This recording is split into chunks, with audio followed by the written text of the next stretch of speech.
Hi everybody. Right now Salut à tous. En ce moment, il est mercredi soir, 22 heures, heure de la côte Est, le 8 avril 2026. Jusqu'à présent, avec la guerre au Moyen-Orient, ce que nous avons appris hier soir, ou plutôt la nuit précédente, concernait le cessez-le-feu.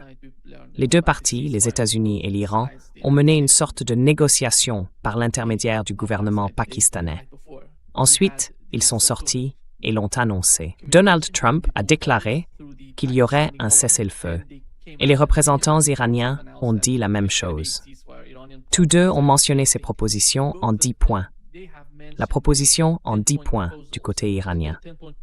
Nous en avons parlé hier soir, de ce que contenaient ces 10 points, et aujourd'hui nous avons appris quelque chose de différent de la part du vice-président des États-Unis. Today we've learned something different from the Vice President of the United States. And I want to get to what's going on. Et je veux en venir à ce qui se passe avec l'affaire du Hezbollah, parce que le Hezbollah vient d'annoncer qu'il allait attaquer Israël. Ils vont répondre à ce qu'Israël a fait aujourd'hui, en quelque sorte, vous savez, la destruction de nombreux bâtiments au Liban. Mais avant d'en arriver là, je veux simplement rappeler comment nous en sommes arrivés à ce point, ce qui se passe avec ce cessez-le-feu. À mon avis, c'est un faux cessez-le-feu. Il ne va pas durer longtemps. Et tôt ou tard, nous verrons la fin de cette posture de la part de Donald Trump. Ce qui s'est passé aujourd'hui m'a stupéfié. J.D. Vance parlant ainsi du plan en 10 points qui a été accepté. Donald Trump l'a mentionné en retweetant ou en republiant ce que le ministre iranien des Affaires étrangères avait posté sur X. Puis il l'a simplement accepté. Il a dit « C'est le plan, c'est un plan réalisable ». Il l'a dit dans ce tweet. Et voici ce que nous avons entendu aujourd'hui de la part de J.D. Vance. And here is what we've heard today from J.D. Vance. J'ai été impliqué dans cette affaire. J'ai vu circuler au moins 3 propositions différentes en 10 points.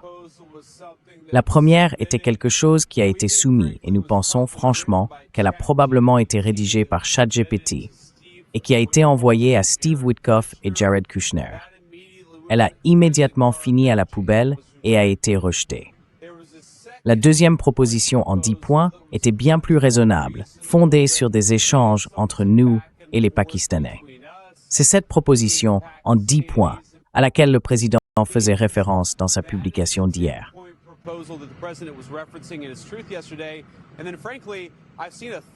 Et puis, franchement, j'ai vu une troisième proposition en 10 points, encore plus maximaliste que la première, circuler sur divers réseaux sociaux.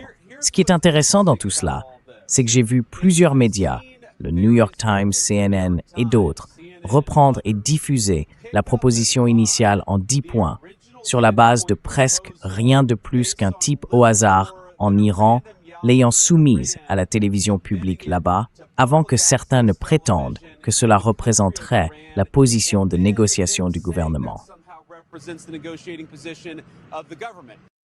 Yeah. What was the 10-point proposal?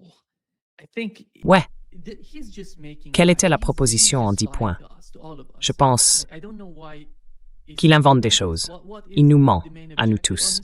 Je ne sais pas pourquoi il fait ça. Quel est son objectif principal? Parce que ça ne va pas l'aider s'il veut négocier avec les Iraniens. Ils ont déjà de l'expérience avec Steve Witkoff et Jared Kushner. Je ne sais pas s'il essaie d'être le nouveau Jared Kushner ou Steve Witkoff.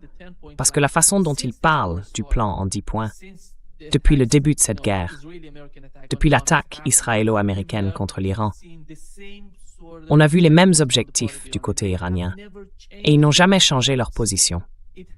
Ça a toujours été la même chose, tu sais, depuis le premier jour, quand toute l'opération s'est effondrée après 4 jours, 2 jours, 3 jours. Has collapsed after 4 days, 2 days, 3 days. Then Alors, les Iraniens, ils ont commencé, vous savez, après l'échec du coup d'État, du soi-disant changement de régime, ils ont commencé à négocier avec l'Iran. Après 4 jours, c'est pas quelque chose de nouveau, ce genre de message passant par le gouvernement du Pakistan, ou par le gouvernement turc, ou par le gouvernement omanais, et tous les autres. Ce n'est pas nouveau. Cela se produit depuis vous savez, seulement 4 jours après le début de cette guerre, ils ont commencé à envoyer des messages à l'Iran. Ayons une sorte de discussion. Trouvons une sorte de solution. Parlons. Négocions. Mais l'Iran a dit non. Ils ont dit dès le premier jour que si cette guerre devait se terminer, elle devait se terminer sur tous les fronts. Il ne s'agirait pas seulement de l'Iran, cela concernerait aussi le Liban et Gaza.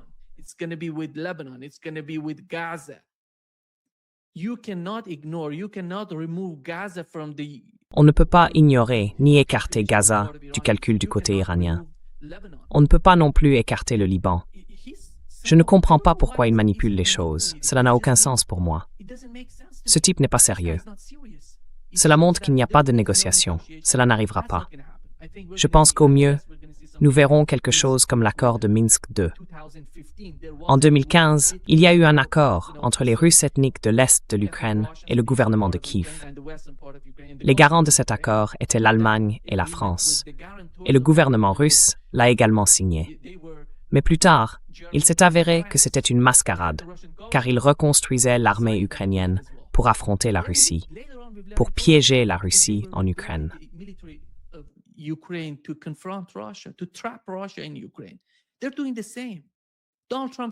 Ils font la même chose. Donald Trump a été élu, et dès le premier jour, il a dit qu'il voulait mettre fin au conflit en Ukraine. Qu'a-t-il fait jusqu'à présent? Rien.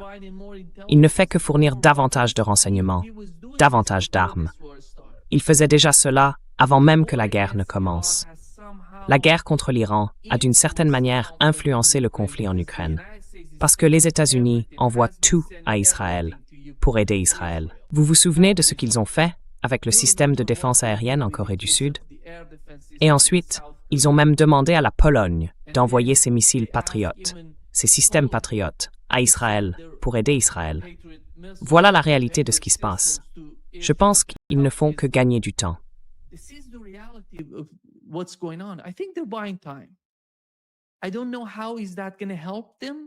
ne vois pas comment cela va les aider à court terme. Cela ne va pas les aider, car s'ils veulent produire davantage d'intercepteurs, ils ne sont pas vraiment capables d'en fabriquer suffisamment pour influencer le champ de bataille. Et l'Iran le sait. L'Iran fait la même chose.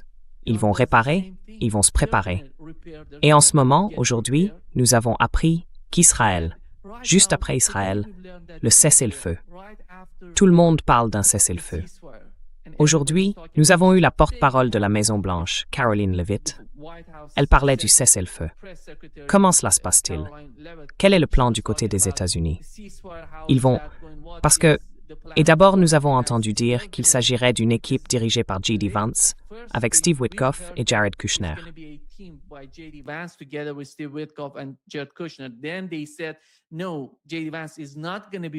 Ensuite, ils ont dit que non, J.D. Vance ne participerait pas aux négociations parce qu'il s'inquiétait pour sa sécurité s'il se rendait à Islamabad, au Pakistan. Plus tard dans la journée, nous avons appris par Karoline Leavitt que non, J.D. Vance allait bien faire partie des négociations. Il allait y participer en tant que négociateur en chef de l'équipe. Je ne vois pas J.D. Vance apporter le moindre vent de fraîcheur à toute cette situation de négociation avec les Iraniens. Ce qui s'est passé aujourd'hui, c'est qu'Israël a attaqué le Liban. Ils ont tué de nombreuses personnes, des civils. Si vous suivez les informations, vous voyez que la plupart des victimes étaient des enfants et d'autres civils. C'est incroyable. Pourquoi font-ils cela? Quelle est cette haine qui semble ne jamais avoir de fin de leur part?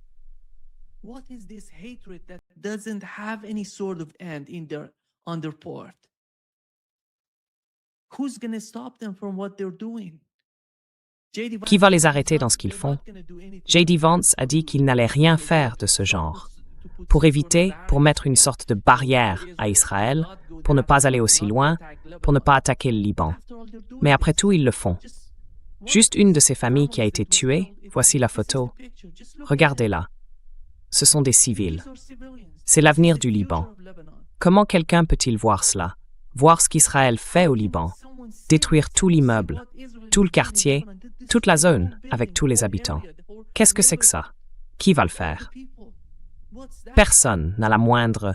Je ne crois même pas que Donald Trump ait la moindre influence sur Benjamin Netanyahou. C'est lui qui dirige tout, aux États-Unis et en dehors des États-Unis.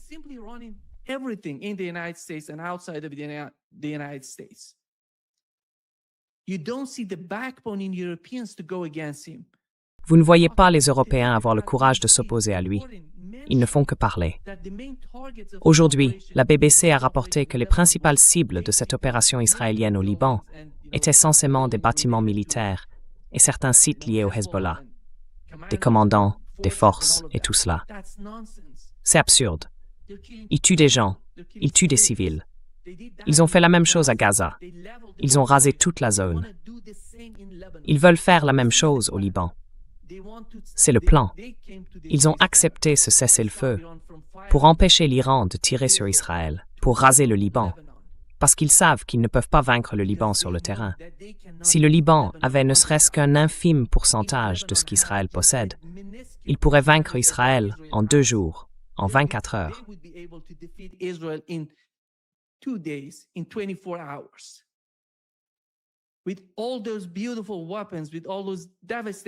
Avec toutes ces armes puissantes, toutes ces armes dévastatrices que les États-Unis fournissent à Israël, ils ne sont toujours pas capables de combattre sous terre. C'est pourquoi ils doivent utiliser leurs forces aériennes pour intervenir, bombarder des gens et tuer des civils. Ils l'ont fait. Ils l'ont fait dans cette guerre contre l'Iran. Ils ont détruit tout un quartier, 500 personnes, pour tuer le chef du Conseil de sécurité nationale iranien, Ali Larijani. Il ne se cachait pas dans un bunker comme on l'a vu avec Netanyahou. Il était dans un immeuble d'habitation. Et ils l'ont tué. Tout le quartier. Ils ont détruit tout le quartier juste pour le tuer.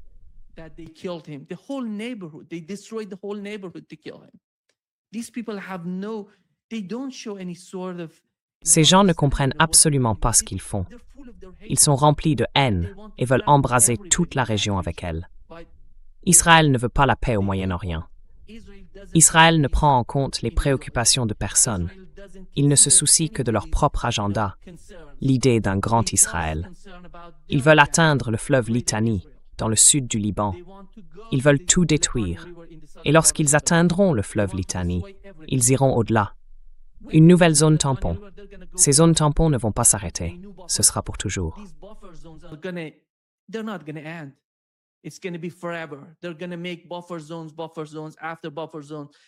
Ils vont créer des zones tampons à la chaîne, pour capturer et, tu sais, envahir tous ces pays.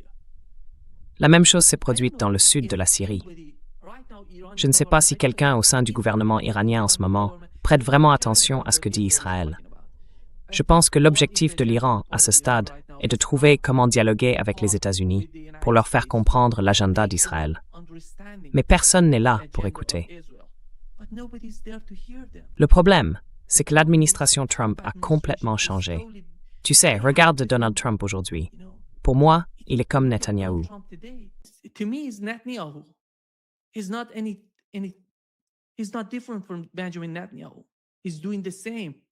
Il n'est pas différent de Benjamin Netanyahou.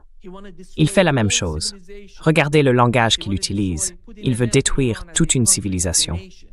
Il veut détruire, mettre fin à l'Iran en tant que pays, en tant que nation. Qui parle ainsi? Est-ce là la dignité des États-Unis? Je ne le pense pas. Ces gens ne représentent pas les États-Unis. C'est pourquoi nous avons, vous savez, un général américain qui parle de la manière dont Pete Hegseth parle de mener une guerre. Il l'a dit.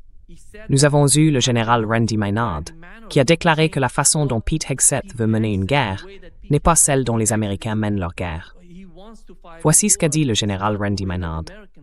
Règle d'engagement stupide.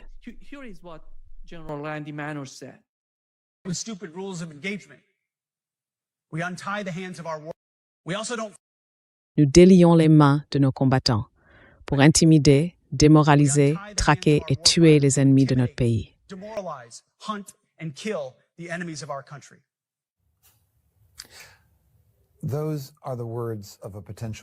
Ce sont les paroles d'un criminel de guerre potentiel, rien de moins. Et ce ne sont pas les conseils, les recommandations ou les directives qu'un secrétaire à la défense devrait donner à nos soldats, marins, aviateurs et marines. Cela les met en réalité en plus grand danger. Le secrétaire à la Défense est un major déshonoré qui a été renvoyé de la garde nationale de Washington, D.C.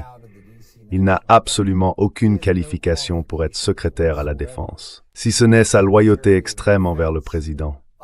Encore une fois, ce sont les paroles d'un criminel de guerre potentiel. Where did he learn that? Où a-t-il appris cela? Nous savons où il l'a appris, d'Israël, de l'armée israélienne, parce qu'ils faisaient la même chose à Gaza. Ils ont tout détruit là-bas. Rien ne sortira de ce cessez-le-feu, à mon avis. Ils ne sont pas sérieux au sujet des négociations. Ils ne veulent rien faire. Et J.D. Vance l'a dit aujourd'hui. Ils ont dit que le Liban ne faisait pas partie de l'accord. Qui en fait partie alors? Les États-Unis, Israël et les pays du CCG. Alors, comment se fait-il que vous puissiez inclure vos alliés dans le cessez-le-feu, mais que le Liban ne puisse pas en faire partie, que l'Irak ne puisse pas en faire partie? Voilà leur logique. Voici ce que J.D. Vance a dit aujourd'hui à propos du cas du Liban. This is the logic on their part. Here is what J.D. Vance said today with the case of Lebanon. Il m'encorde. Negotiation and a lot of bad faith, propaganda going on. I think this comes from a legitimate misunderstanding. I think the Iranians thought that the ceasefire included Lebanon, and it just didn't. We never made that promise. We never indicated that was going to be the case. What we said is that the ceasefire would be focused on Iran, and the ceasefire would be focused on America's allies, both Israel and the Gulf Arab states. He's lying again because the Prime Minister of Pakistan said that. Parce que le Premier ministre du Pakistan l'a dit. Il l'a mentionné dans son tweet. Il a dit que cela incluait tout le monde, y compris le Liban. Comment peux-tu le nier? Ce type faisait simplement un copier-coller du même texte que tu lui avais envoyé. Il n'a même pas, tu sais, supprimé le brouillon. Le Premier ministre pakistanais a juste copié et collé ce que tu lui avais envoyé. Et tu as mentionné dans ce texte que cela incluait le Liban et d'autres, ce qui signifie Gaza. Et il nie tout. Il pense pouvoir manipuler. Je pense que la chose la plus importante, c'est qu'on peut combattre les États-Unis et Israël, mais on ne peut pas négocier avec eux. Je pense que les Iraniens en arrivent à ce point. C'est pourquoi la Russie combat les États-Unis, combat tout l'OTAN en Ukraine, au lieu de négocier, parce que les négociations n'aboutissent à rien. Instead of negotiating, because there is nothing coming out of negotiations. These people are not negotiating to reach an agreement. Ces gens ne négocient pas pour parvenir à un accord.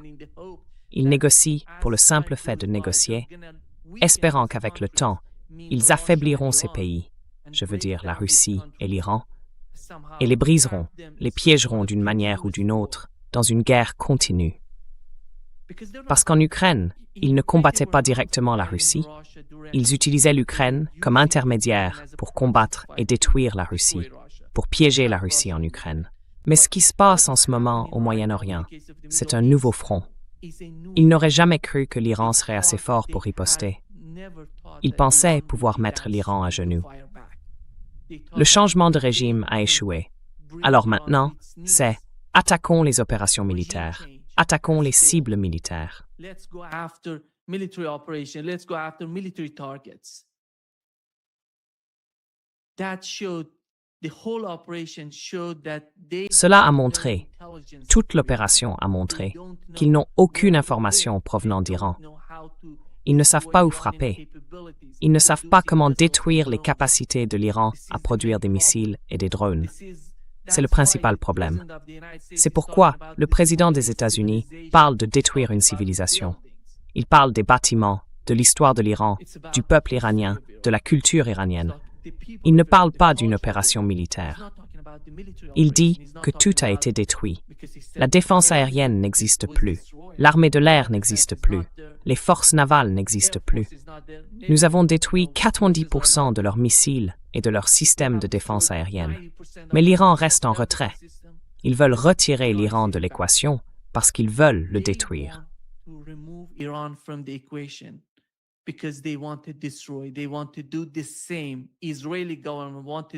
Ils veulent faire la même chose. Le gouvernement israélien veut faire la même chose au Liban.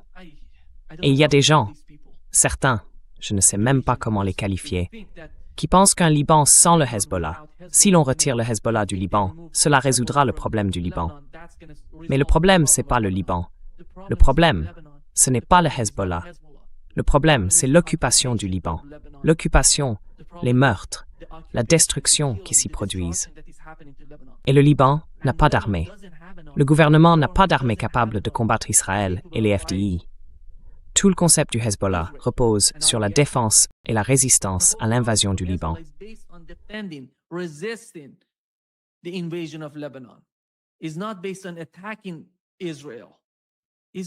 Ce n'est pas une question d'attaquer Israël. Il s'agit de résister et de défendre leurs terres. C'est ce qui se passe. L'Iran ne conclura aucun accord avec les États-Unis sans que le Liban soit pris en compte, sans que Gaza soit pris en compte. Je pense que tout le monde devrait le comprendre. Et cela n'arrivera pas. Peu importe à quel point J.D. Vance essaie de manipuler toute la situation avec 10 plans. Ils ont changé le plan 3 fois, les points, et c'est absurde. Ils n'ont pas fait ça. Je rapportais ces points depuis le premier jour. Ils ont légèrement changé, mais la plupart sont restés les mêmes.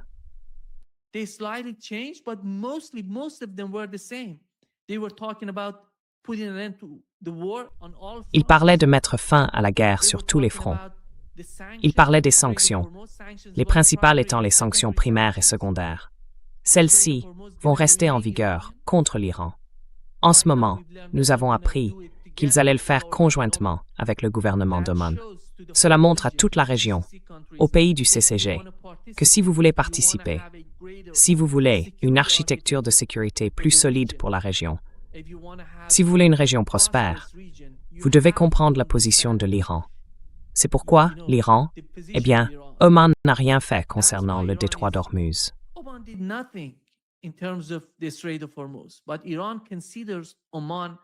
Mais l'Iran considère Oman comme un partenaire, car ils ne sont pas là pour voler qui que ce soit, ni pour détruire quoi que ce soit. Ils veulent un partenariat. Quiconque est prêt à établir une forme de partenariat avec l'Iran dans la région, l'Iran l'accueillera favorablement. C'est pourquoi Oman fait partie de ce qui se passe autour du détroit d'Ormuz. Ils n'ont rien fait militairement ni politiquement dans le cas du détroit d'Ormuz, mais l'Iran les a considérés comme un partenaire à ce sujet. C'est l'état d'esprit des Iraniens. Je pense que les États arabes du CCG devraient le comprendre. Nous avons vu comment les Émirats arabes unis ont été utilisés quelques heures seulement après la fin du cessez-le-feu. Ils attaquaient l'Iran.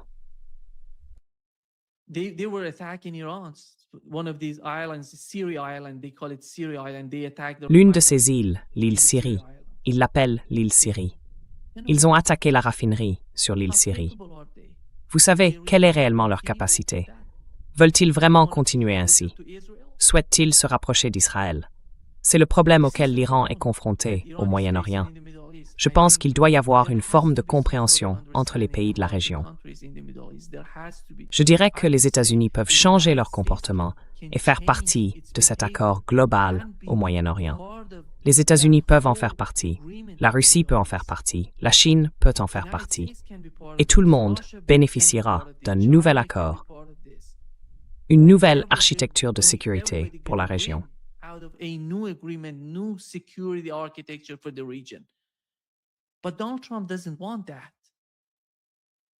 Mais Donald Trump ne veut pas de cela. Il ne semble pas qu'il soit prêt à changer son attitude envers le Moyen-Orient, envers l'Asie occidentale. Je ne vois rien se passer dans les négociations à Islamabad, tant qu'il ne considère pas le Liban comme faisant partie du cessez-le-feu.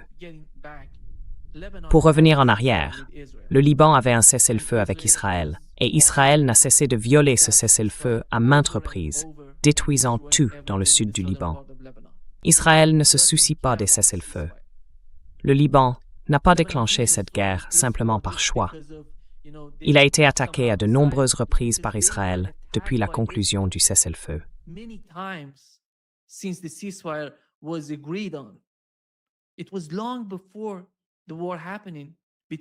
C'était bien avant la guerre entre l'Iran et les États-Unis. Ils ont rejoint la guerre parce qu'ils voulaient se battre, pour montrer à Israël de quoi ils étaient capables. Et ils ont montré, en somme, qu'ils étaient bien plus compétents que l'armée israélienne sur le champ de bataille, sur le terrain. Ils n'ont pas de chasseurs, ils n'ont pas de chars. Mais voyons ce qui se passerait. Je ne vois pas l'Iran quitter le Liban, ni quitter Gaza. Ce sont là les problèmes centraux, les principaux dans la guerre contre l'Iran. Et je pense que le gouvernement iranien, quelle que soit la décision qu'il prenne, la fondera essentiellement sur la sécurité du Liban. It's going to be based on the security of Lebanon. It's going to be based on this, defending. Cela va se baser sur ceci, défendre ou mettre fin au conflit sur tous les fronts. Cela ne va pas changer. Et voyons ce qui se passera samedi. La négociation était prévue pour vendredi, puis ils ont dit samedi. Ils vont se rencontrer samedi. Voyons si J.D. Vance va y aller avec Jared Kushner et Steve Waycroft, ou si ce sera différent. Parce qu'à mon avis, peut-être que J.D. Vance peut apporter une certaine différence. Mais d'après ce que nous avons entendu jusqu'à présent, je crois vraiment que, je veux encore croire qu'il y a une petite chance d'une sorte de différence dans les négociations, dans l'atmosphère des discussions.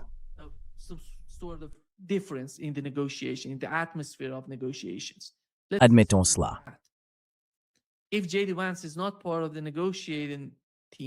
Si J.D. Vance ne fait pas partie de l'équipe de négociation, alors rien ne se passera. Vous verrez la même chose, parce que ces deux agents israéliens, ils ne vont rien faire. Ce sont essentiellement des négociateurs du type Mark Levin. Ils travaillent pour Israël, pas pour les États-Unis. Ils veulent tout pour Israël d'abord, puis pour les États-Unis. C'est pourquoi je ne vois pas les négociations aboutir avec ces deux types. Mais J.D. Vance, lui, il comprend. Il a le lien avec Tucker Carlson. Il sait, et je pense qu'il veut un meilleur avenir pour les États-Unis. Disons-le comme ça.